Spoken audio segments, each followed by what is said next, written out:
ನಮಸ್ಕಾರ. ಈ ವಿಡಿಯೋದಲ್ಲಿ ಆಧ್ಯಾತ್ಮಿಕ ಕೆಲವು ಮಹತ್ವದ ವಿಚಾರಗಳನ್ನು ಆಲೋಚನೆಗಳು ಹೇಳಿದ್ದೇನೆ.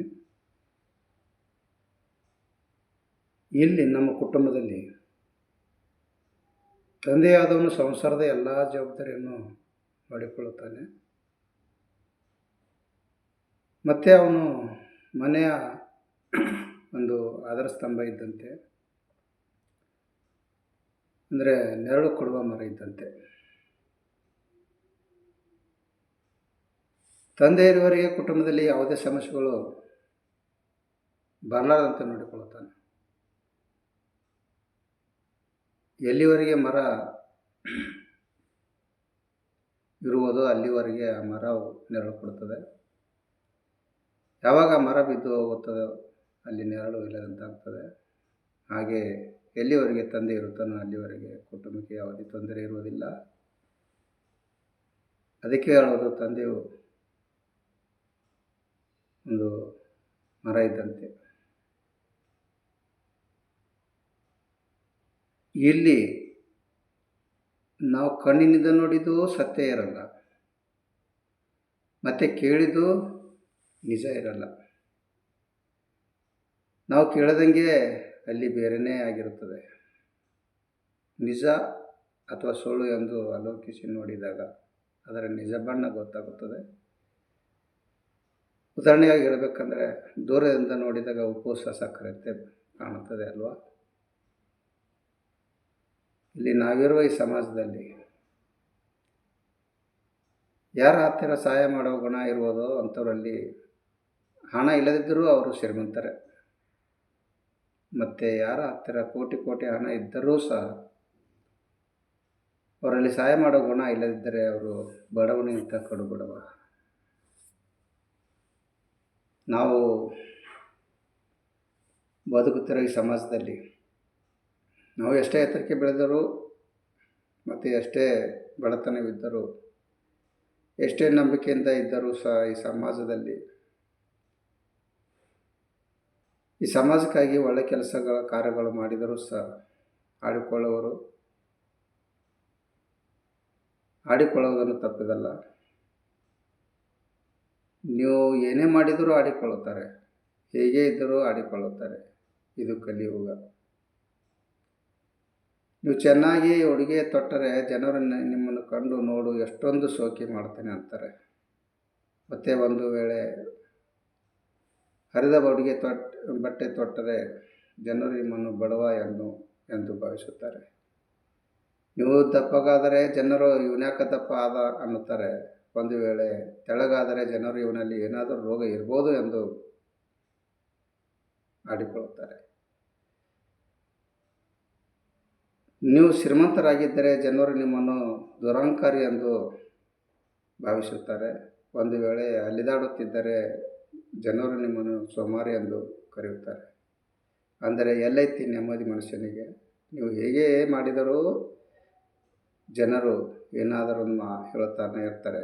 ಆದ್ದರಿಂದ ನಿಮ್ಮ ಶಾಂತಿಯನ್ನು ಇತರರು ಕದಿಯಲು ಯಾವತ್ತೂ ಬಿಡಬೇಡಿ.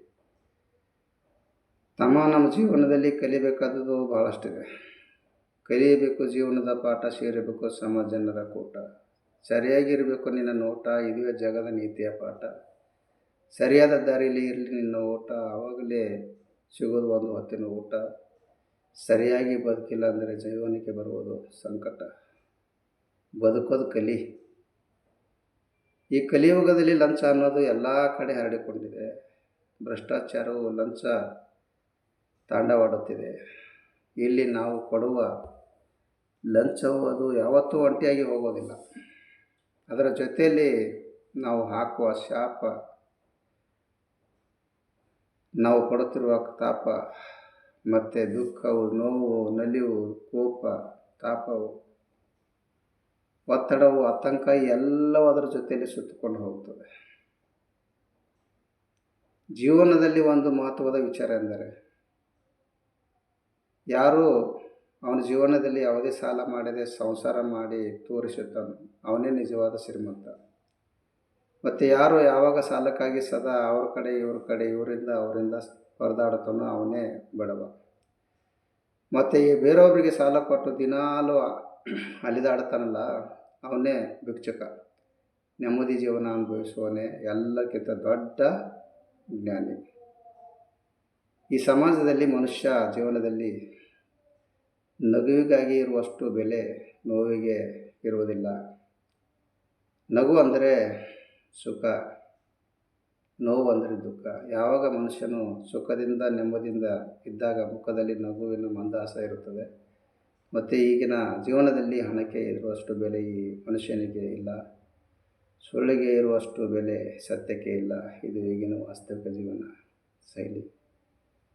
ಇಲ್ಲಿ ನಾವಿರೋ ಈ ಸಮಾಜದಲ್ಲಿ ಬೇರೊಬ್ಬರ ಜೀವನದ ಭಾಗ್ಯವನ್ನು ಬದಲಿಸಲು ಆಗದು ಮತ್ತು ಜೀವನ ಪಥ ಬದಲಿಸಲು ಆಗದು. ಆದರೆ ಅವನಿಗೆ ನಮ್ಮಿಂದ ಸಾಂಸಾರಿಕ ಜೀವನದ ಬಗ್ಗೆ ಕೆಲವು ಮಹತ್ವದ ವಿಷಯಗಳನ್ನು ಮಾತ್ರ ಮತ್ತು ಜೀವನದ ಬದುಕುವ ಕಲೆ ಬಗ್ಗೆ ಮಾತ್ರ ಮಾರ್ಗದರ್ಶನ ಮಾಡಬಹುದು ಅಷ್ಟೇ. ಅದೇ ಥರ ಯಾವುದೇ ಅವಕಾಶ ಸಿಕ್ಕಾಗ ಸಾರಥಿ ಆಗು, ಆದರೆ ಸ್ವಾರ್ಥಿ ಆಗಬೇಡ. ಇಲ್ಲಿ ಸಮಾಜದಲ್ಲಿ ಜನರು ಎಲ್ಲರೂ ಒಂದೇ ಥರ ಇರಲ್ಲ. ನಾನಾ ಪ್ರಕಾರದ ಜನರನ್ನು ಕಾಣಬಹುದು. ಎಲ್ಲರೂ ಬುದ್ಧಿಶಕ್ತಿ ಒಂದೇ ಆಗಿರೋದಿಲ್ಲ. ಎಲ್ಲರ ಬುದ್ಧಿಶಕ್ತಿ ಒಂದೇ ಆಗಿರೋದಿಲ್ಲ.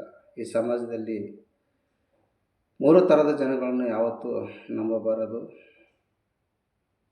ಮೊದಲನೇದಾಗಿ, ಅವರ ಅವಶ್ಯಕತೆ ಇದ್ದಾಗ ಬಣ್ಣ ಮಾತುಗಳನ್ನು ಆಡಿ ನಮ್ಮನ್ನು ಅವರ ಕೆಲಸಕ್ಕೆ ಉಪಯೋಗಿಸಿಕೊಳ್ಳೋರನ್ನು.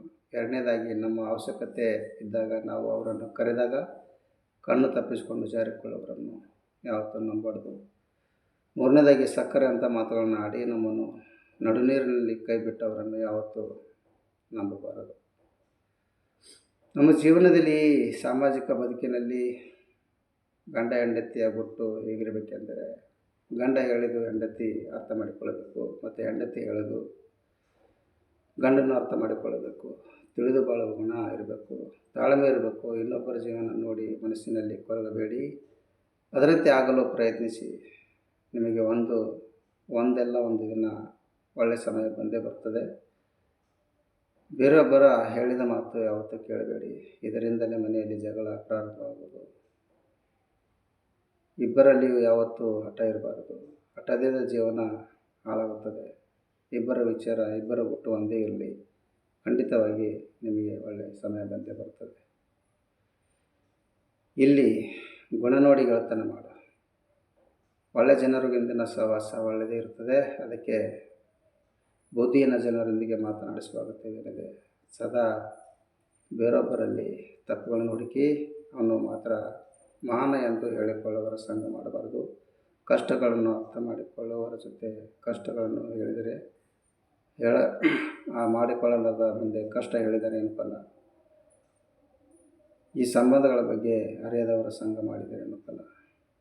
ಈ ವಿಡಿಯೋ ಇಷ್ಟ ಆದರೆ ಲೈಕ್ ಮಾಡಿ, ಶೇರ್ ಮಾಡಿ, ಸಬ್ಸ್ಕ್ರೈಬ್ ಮಾಡಿ. ಧನ್ಯವಾದಗಳು.